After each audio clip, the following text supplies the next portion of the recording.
হারাম খাওয়া সম্পর্কে আম্মাজান আয়েশা সিদ্দিকা রাদিয়াল্লাহু তাআলা আনহা বর্ণনা করছেন যে আমার পিতা আবু বকর সিদ্দিক রাদিয়াল্লাহু তাআলা আনহুর একটি গোলাম ছিল, সে উপার্জন করে আমার পিতাকে দিত, আমার পিতা খেত।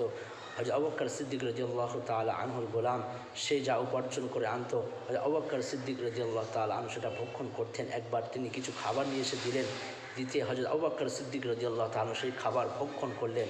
আর সেই গোলাম বললেন যে আমি এই কোথা থেকে এই খাবারটা নিয়ে এসেছি আপনি জানেন? আবু বকর সিদ্দিক রাদিয়াল্লাহু তাআলা বললেন, কোথা থেকে আপনি এই খাবারটা নিয়ে এসেছেন? তখন সেই গোলাম বলল, আমি জাহিলি যুগে এক ব্যক্তির ভাগ্য নির্মাণ করেছিলাম, তাকে ধোঁকা দিয়ে তার ভবিষ্যৎবাণী করেছিলাম, তার মূল্য সে আমাকে দিয়েছে, তা থেকে আমি সেই খাবার নিয়ে এসেছি। সঙ্গে সঙ্গে হযরত আবু বকর সিদ্দিক রাদিয়াল্লাহু তাআলা আনহু গলায় হাত দিয়ে সেই হারাম খাবারগুলো সঙ্গে সঙ্গে বমি করে বার করে দিল। এ থেকে আমরা শিক্ষা অর্জন করতে পারি যে হালাল আমাদেরকে খেতে হবে, হারাম থেকে আমাদেরকে বেঁচে থাকতে হবে।